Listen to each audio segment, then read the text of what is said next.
Welcome to episode 74 of Accessible Finance. Let's dive in. All right. So, Eric, today's question is one that's been popping up a lot lately, especially with our current market status. We're about to retire, but the market is down. Should we wait to retire or just go for it? And this has got to be one of the hardest decisions that people have to make because you like to say a lot, it would be great if the market is at all-time lows the entire time that you're working. That's correct. And then spikes up at the time that you're about to retire. I do like to say that a lot. You do. So we're about to retire and it had spiked up. It's actually trending downward. Right. We're getting nervous. Yeah, no, this is a really great question. Market downturn makes the decision to retire difficult, and it's going to make people get cold feet, think about working longer. So it is very important to think about the framework and talk about the framework that you should use when making those kinds of decisions. Wonderful. So if someone's looking at their portfolio and they're seeing that overall it's down 10, 20%, what is the first thing that they should be considering before deciding yes, no, retirement? I think the first thing you're thinking about is your overall plan, right? So you need to think about how you're making your decisions, right? What are we basing this on? The portfolio balance? If so, what you've heard about, probably a 4% rule is one that people throw around quite a bit. Very common. So you need to think about what does the 4% rule mean? When we're using that as a rule, you're trying to come up with the shortfall after you've taken your fixed income component. So after you've got your pension or your Social Security, what does the shortfall look like? Yeah. Does that make sense? So if maybe I want to spend $100,000 after taxes, my Social Security is $40,000. Now that's going to put $60,000. I needed to rely on my portfolio for $60,000 a year. And something you said I think is really important. You said you're trying to fund the shortfall, right? Correct. And then in your example, you said, I want to spend $100,000 in retirement. So we're not talking the shortfall of what you have been spending.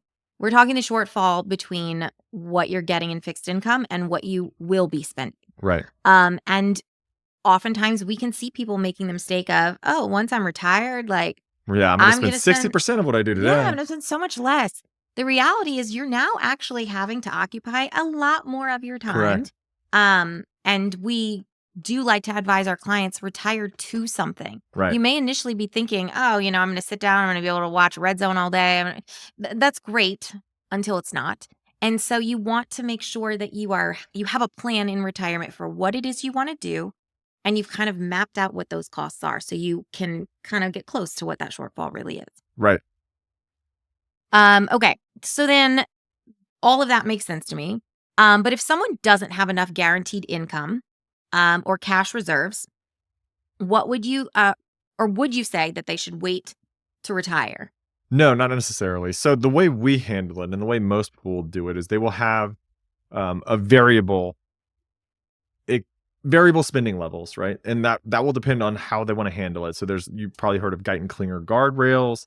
You probably haven't heard of Guy Klinger Guardrails unless you're in the financial industry. Touché. Fair enough. But fair point. It is a thing that exists. Do you want to speak briefly about what guardrails are? Correct. Guardrails refers to the idea. What? I'm assuming the general public has not heard of Guy Klinger Guardrails. I've heard of Guy Klinger Guardrails because he talks about Guy Klinger Guardrails.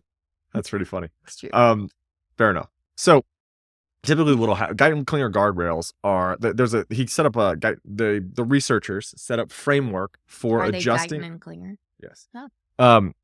For adjusting your expenses throughout retirement. And the idea is, generally speaking, when your portfolio goes up 20% or down 20% in value, or you can set percentages around the portfolio fluctuations, and then you reduce your spending by a set amount. So it sounds like you need to know yourself well and have honest come to Jesus moment with yourself. Right. And look historically, are you someone who has been able to change your spending habits? That's a fantastic point. So, yeah, no, it's very good. So a lot of people can't. A lot of people can't, won't, whatever. They're not going to do it, so we shouldn't plan on them doing it. The life creep is very real for many. It is. But there are some who are fantastic at it. Right. And the idea is that variable spending is important. There are other options here. If you're worried about sequence of returns risk, because that's essentially what we're talking about. And that concept is the idea. Well, sequence of returns risk refers to the fact that if you experience market downturns immediately upon retirement, it significantly negatively impacts your ability to generate returns in the long run. Why is that?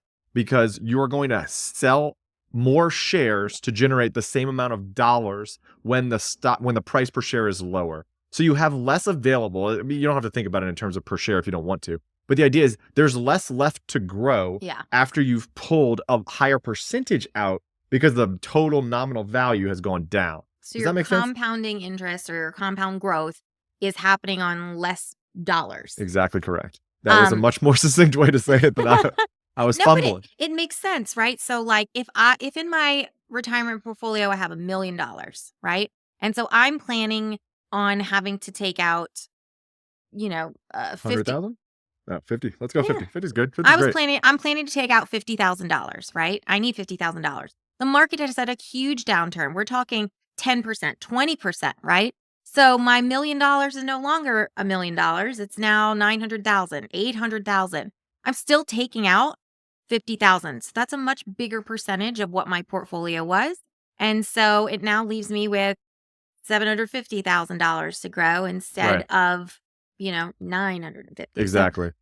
So I think probably the two primary strategies here that we're talking about is you probably will hear like a bucket strategy where we'll have a bucket of, cash reserve, like somewhere, like some people call it like a treasure chest or like a war chest or something along those lines.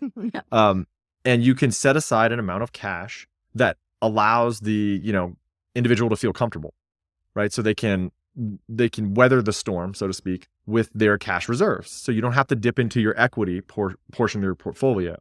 The other alternative to that is if you have some kind of framework or guardrail, they don't have to be based on the portfolio fluctuations, and we would argue that they shouldn't be. What we like to use, we'll go into that in a second.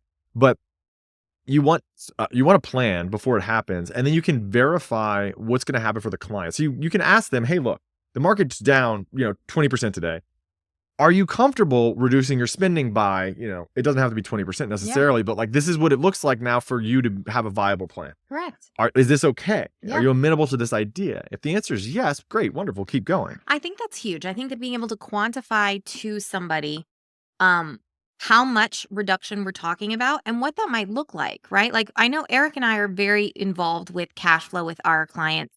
It's been a huge value add for them, and it allows us to be intimately familiar in meetings with the things that can really move the needle. So if we know kind of their spending habits and we know how much they're needing to kind of cut back on or reduce, we can help them quantify that in terms of rather than dollars, because not everybody's intimately familiar with what they're spending the dollars on. They know they're spending it. They know how much they're spending, but they don't really know where it's going. But if it means, all right, so instead of going out to dinner every weekend, you might have to go out every other weekend, right? Instead of going to a concert every month, you might be going, you might be taking a hiatus on concerts for a bit. But it does allow for us to be able to kind of quantify for clients what that looks like. And that could potentially be the difference between them being like, oh, that's definitely feasible, that's doable, versus like, no, thank you. Yeah. All right. So continue. Go ahead. Can we talk briefly about the framework that we use? So you could have a fixed withdrawal rate. We would argue that that's not exactly the best approach, because you're setting up a fixed withdrawal rate to a very variable and volatile portfolio, right? So you're not matching the things appropriately, right? Does that make sense? So you're talking like when we're looking at that like 4%. Correct. Rule. When we're trying a 4% rule or a 3.26% rule, because it's going to dramatically depend on what year you started. Yes. Right? Like if you start right before the great financial crisis, you're going to have a very different experience than if you started, in 2020 and then the market just goes up 20% year over year for a couple of years. So the 4% rule, is it useful insofar as seeing like like if I'm approaching retirement, is it useful for me being able to like kind of nail down like, okay, I'm not close enough to be able to retire anytime soon? I think it's pretty good for determining what kind of a nest egg you might need. Yes. Given that you're going to retire at a normal age. What I mean by that is if you're going to retire at about 65 and we think you're going to live for maybe 30 years or so, that's sensible. We want to use it when we're going to have 25 or 30 years. We don't want to use the 4% rule if we're retiring at 40 or 50 and we might have to fund a portfolio for over 40, 45 years. Sure. And so then once you are retired and you're now dipping into the nest egg, the 4% rule seems a lot less effective. Correct. So the way our approach is we use what's called risk-based guardrails. And so we use planning software to tell you essentially your probability of success given a multitude of variables, like our expectations for portfolio returns, equity returns, domestic, international, inflation, et cetera. And then, but more importantly, your lifestyle returns. I'm going to buy a vacation house. I want another car. I want all of these things built into my plan. And that's what I think what is so very important. I think that we tend to think about retirement or withdrawal in terms of kind of isolated variables. And the reality is that everything comes into play. Right. So the portfolio that you have and the portfolio that I have could be identical, but then it could tell you that you're able to retire and tell me that I'm certainly not. And so the software that we use and the software that most financial planners would use is this beautiful Venn diagram of all of the things that you have that are expenses that you're paying towards, every single year.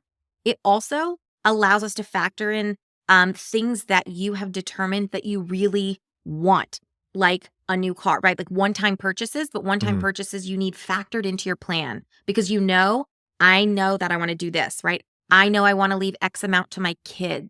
I know that I want to continue contributing 529s to the grandkids, right? So all of that information is incredibly important. Mm-hmm. Yeah, that's a great point. Perfect. All right. So these are some great ways to stay flexible. But what about someone who's thinking, all right, I've waited long enough. I don't want to delay retirement. I'm just ready to go. Like, what things should they really be thinking about? Like, how can they really stress test their plan? Software, I think, Monte Carlo analysis, and start moving some levers. So pull some inflation levers and, investment return levers and things like that, and determine what outcome that has on your plan. And really more meaningfully for clients, the probability of success is not going to really matter as much for you. That's kind of like a planner thing. Their planners are supposed to know how to explore that and how to convey that to, clients. The idea is that you should be spoken to in terms of what impact that's going to have on your spending. So maybe we're telling you, like, instead of spending $10,000 a month, can you spend $9,500 a month? Because that's what needs to happen to have the same probability of success as you did before. Maybe we agree that you're comfortable with, 75%, right? And so that's where we want to be, but we can't guarantee that, that's going to happen when the markets drop. So the market might drop. You might go from 75% to 70. So to get you back to 75, one of the easiest things we can do is change the spending needle. Or, hey, we eliminate one of your goals. Maybe it was buying $50,000 new car. Maybe if I don't buy that car anymore, maybe now I'm moving the needle back up towards my 75%. So the idea is we want you comfortable with the risk that your plan is taking overall. Correct. And we want to kind of equalize that, or at least not allow it to vary outside of the risk-based guardrails. Does that make sense? So the idea is we're going to keep your probability of success within parameters that are acceptable to you and us as the planners, but also the reason that we would do something like that is because it allows for less adjustments in income on an annual basis than if we just tie it to the portfolio balance. Does that make any sense? Yeah. So the idea is we want you to be able to weather the storm with impunity. If it's not, we don't want you to have to endure any lifestyle changes or shifts down in your spending if you don't need to. I imagine it kind of like the reverse of we like to tell our clients all the time that our goal is to lower your lifetime taxes that you're paying. And so we try to prevent your taxes from being really high, really low, and all over the place by mapping out the taxes you're going to pay in the future and trying to kind of flatten that line. Right. And so our goal in retirement is going to be the same thing, to try to essentially say, okay, there's a lot of noise happening over here, but I know that we have a plan in place and we have all of the factors together so that I can kind of spend a pretty flat line amount here. And I'm minimally impacted by market fluctuations, right? Or an emergency that happens because I've got an emergency fund for that. I have a plan for this. Does that seem fair? Yeah. I think I like that a lot. I like that a lot. Like the idea, the idea is here. It's going to be. We're trying to keep the flat part here. We're going to let that be your spending if we can, right? And the probability of success we're allowing to fluctuate because we understand that markets are volatile and they will fluctuate. Correct. Right. When we talk about like a 7% or 6% or whatever long-term return we're going to use, we understand that that's not how markets look. Correct. It's going to be plus 20, minus 12, right? Yes. Like it's not going to be a flat, straight line. And we have clients who have like iron stomachs and will check the market hourly. Right. And we have clients who want to know 0 things about it because it is stressful. Right. And so I think, for us, our goal is always to try to take some of that burden off of the clients. To say, okay, we are watching the markets. We know that it's moving like this. Mhm. And we are looking at your planned success, and the volatility is going to happen in there. And we're okay with that. But then those guardrails that you're talking about are what really tell us like, okay, it has been volatile in the wrong direction for too long. We're now starting to see something that is necessitating some behavioral shifts or some planning shifts. The goal, of course, is not to get there. Right. And we know that markets are going to have downward fluctuations and they're going to rebound. And so we'll adjust accordingly.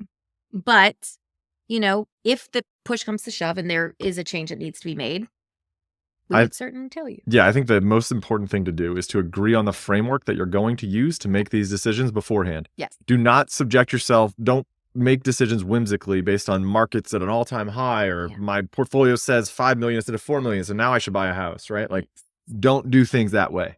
It is not good. I think it's human nature to want to. Correct. You're going to see numbers get really big and get excited, and you're going to see numbers get small and get really worried. And so overall, and we like to tell our kids this too, like when our kids are kind of arguing back and forth, we know the truth is somewhere in the middle. The true balance of your account is going to be somewhere between the lows that you see and the highs that you see. So don't use either one as like gospel to change behaviorally, right? Correct. I think that's really, really good point, Eric. So you did mention sequence of returns risks before, especially when the market's dropping early in retirement. So can you speak a little bit about like how that works and why it's such a big deal for new retirees in particular? Well, for one, it's going to be very scary, right? Like you're withdrawing from a much lower value. And especially as you accumulate a larger nest egg, you're going to see 6-figure fluctuations on a daily basis, or when markets, dip, your portfolio is going to drop quite considerably. But you're asking just to explain sequence of returns risk again? Like, why is it bad? So we have sequence of return risks, like we're bringing it back there really quickly. We know what it is. What are some strategies that you could really have to at least mitigate that in the like short term? Like, let's say I am retiring tomorrow and at market close today, everything bottomed out, right? Like everything is really low. Sure. I'm now scared. Okay. Right? What are some at least short-term strategies that I can implement in the hopes of allowing my account to rebound? Like I know I need to pull out like 50,000. Right? But in our example, we discussed the fact that now that's a much larger percentage of my portfolio. Sure. Is there anything I can do to prevent having to pull out 50,000? So yeah, there are a couple of things preemptively that probably ought to have been done. And if they're not, then we at least want to do them now. And that would be pull out the cash beforehand, set aside the cash. It doesn't have to be in cash in a checking account, but you can sell equities and transition to like money market positions. And then you can sell the money market positions because they're not going to go anywhere, right? Market dips, money market's going to stay the same. You can sell that. You can get your dollars out. You should have your $50,000, your next year's of expenses in a money market fund anyway. Particularly if you have like RMDs, right? You might want to keep that liquid. You might want to keep a year of expenses liquid at least. And then you won't have to be as nervous, I guess, about the movements of the market. But one of the things to talk about when we're talking about the guardrails is it does eliminate the idea, it does eliminate the need for substantial or significant cash positions over time. The idea is that you're going to be rebalancing. You're going to be rebalancing within, hopefully you're going to do it. The way we do it is what academia has determined is correct, right? So it's 20%. We use 20% bands. What that means is we've articulated this before. We have in previous episodes. But if I want 10% bonds, okay, then I'm going to rebalance if my bond position gets to 12% or 8%, which is 20% variance from the 10 or deviation from the 10. Correct. So it's a rebalancing strategy that takes place when the percentages of the portfolio are out of the 20% kind of wiggle room Correct. that we're allowing for. Again, we don't want to allow outside influences to determine our behaviors either. Because it's very, like we said, it's human nature to react Right. to things that are happening. Yeah. So if you have a really good plan in place and a really good strategy in place to prevent that kind of knee-jerk reaction from happening. Right. You want it to be formulaic. Correct. And so you should feel very empowered to speak to your financial planner if you're working with one and have them be able to articulate to you very well and very clearly what formula or what process they are using for all of this. Correct. Yeah. If they can't, that would make me very worried. Yeah, just for you. very succinctly, brief piece of advice. Ignore the noise. Focus on your plan. Forget the markets. Don't try to time them. Rebalancing is, with the fundamental premise underlying rebalancing is reversion to the mean exists. Mhm. And that we think that, if something's incredibly undervalued now, it's more likely to go up than down in the future. The idea, though, is, look, ignore the market. Focus on your plan. Don't focus on the noise that you're going to see every time you turn on your television. Right? You're going to see the financial networks just telling you that you should run for the exits, jump for the hills. You don't want to do that. You don't want to make rash decisions. You want to have a formula beforehand so that when you're in these spots and you're feeling anxious and nervous, you don't make these decisions. You want a framework for making the decisions that isn't how you're feeling in that moment. Because when the markets are going down, you're going to be feeling anxious, scared. You're going to be wanting to pull it out. One, just like in our previous episode about when life throws you curveballs, you don't want to be making financial decisions Under duress, yeah. Correct. And so, retiring in a downward market is essentially a curveball that life has thrown you. So you still want to be able to follow the process and procedure you've had in place. So, Eric, it sounds like retiring in the market downturn is tough, but not impossible. Yep.